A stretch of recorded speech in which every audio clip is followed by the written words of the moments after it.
When you've been around long enough, you learn that peace and quiet aren't luxuries. They're earned privileges.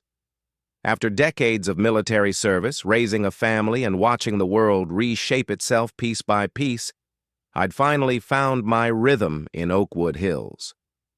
Mornings meant coffee on the porch, afternoons were spent in the garden, and sometimes the air carried the sound of children's laughter down the street, like echoes from a happier past.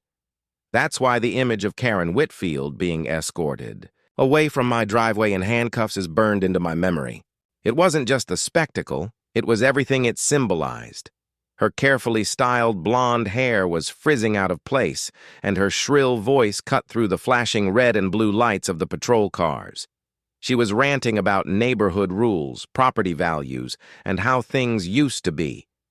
Meanwhile, my grandson Tommy, 7, and granddaughter Emma, 5, were playing on the lawn, giggling, blowing bubbles, completely unaware they were the innocent spark that set off the most chaotic Tuesday afternoon our quiet cul-de-sac had ever seen.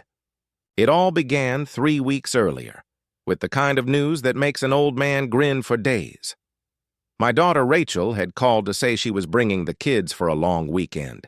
She'd retired from the Air Force and lived alone now, so those visits were more than a simple break from routine. They were the heartbeat of my year. I became a one-man welcoming committee overnight. I dusted off the bunk beds I'd set up just for them, loaded the pantry with animal crackers and juice boxes, and spent an entire afternoon assembling a brand-new swing set in the backyard. Then, early that Saturday morning, the doorbell rang.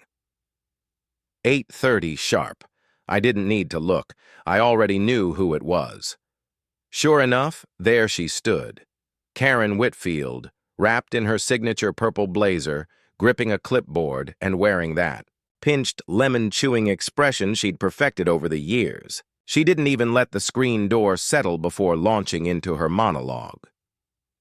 "Mr. Thompson," she began, her nasal tone as grating as a broken clarinet, "I've been informed you're planning to host children overnight at your residence next weekend."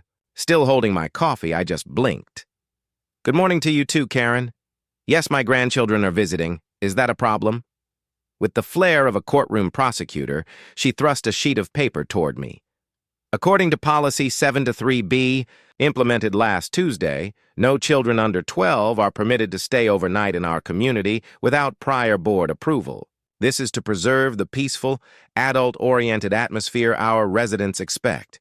I almost laughed out loud. I'd lived in Oakwood Hills for 15 years. A good chunk of the folks here had grandkids visiting all the time.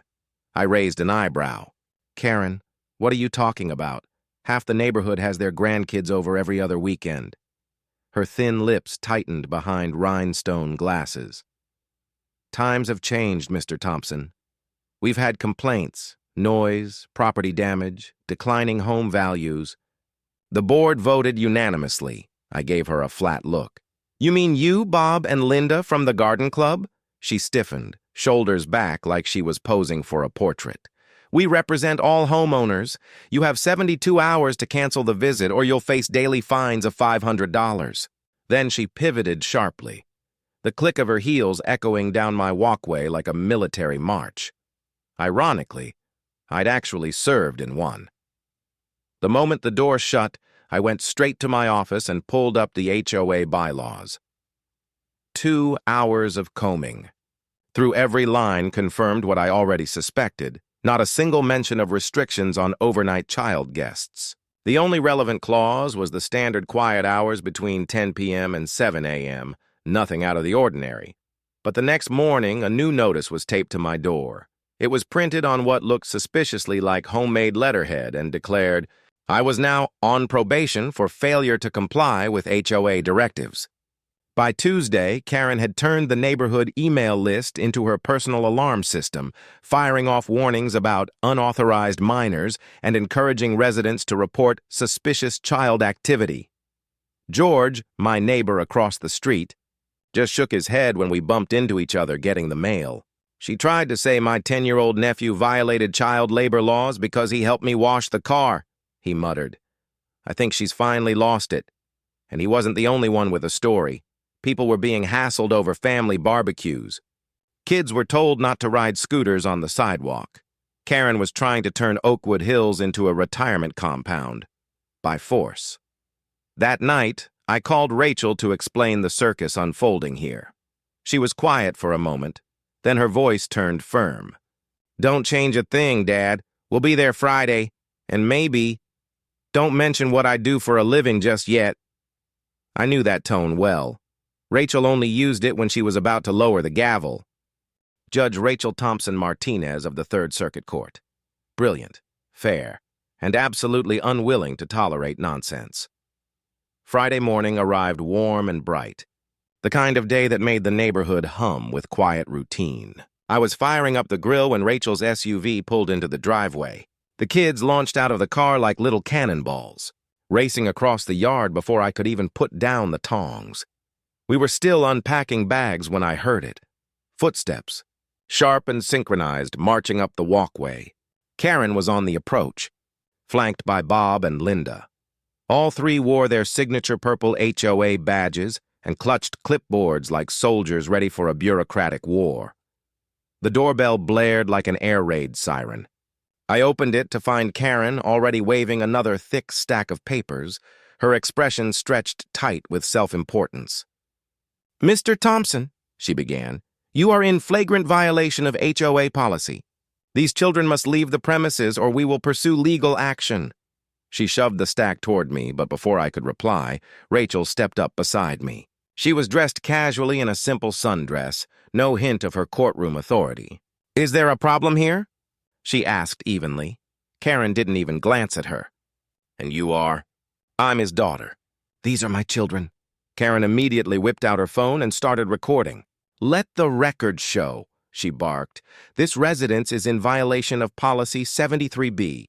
This community is being degraded by unauthorized minors." That's when Rachel's voice changed.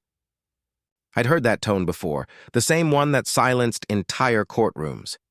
She stepped forward, firm and controlled. "Ma'am, stop recording. You're on private property. Now I'd like to see documentation of this so-called policy.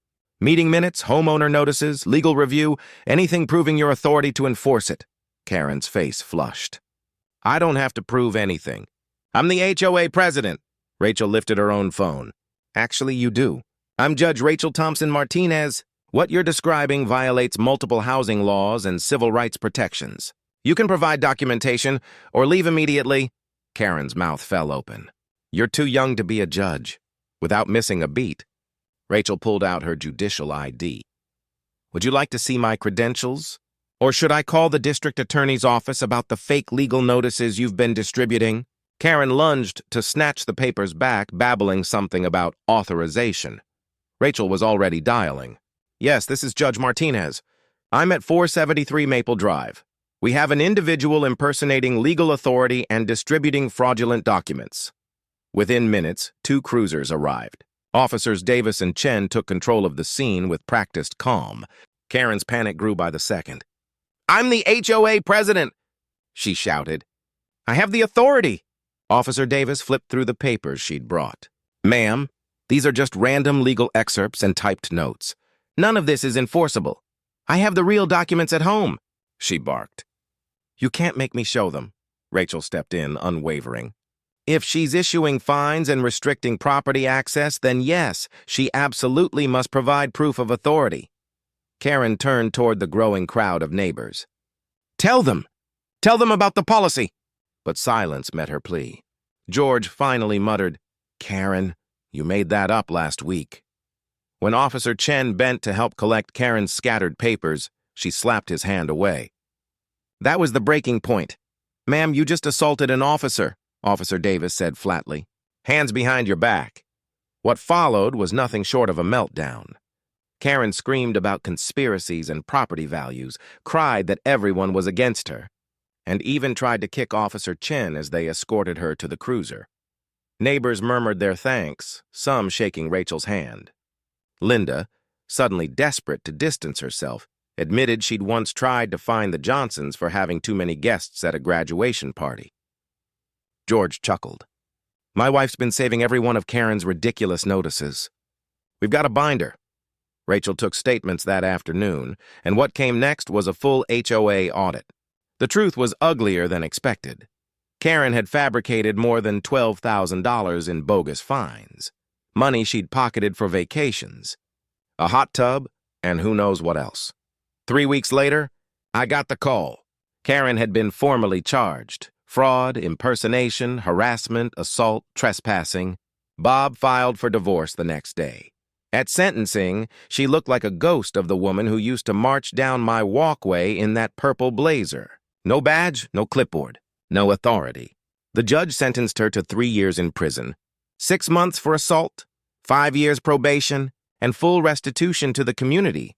Karen cried, insisting she only wanted to keep the neighborhood nice. The judge didn't blink. Fraud and assault, he said, are not tools of community building. As she was led away, Karen turned to the gallery. But not a single neighbor stood up for her. I watched quietly, not with malice, but with the calm satisfaction of knowing justice, like peace and quiet, is something worth defending. Especially for the people you love most.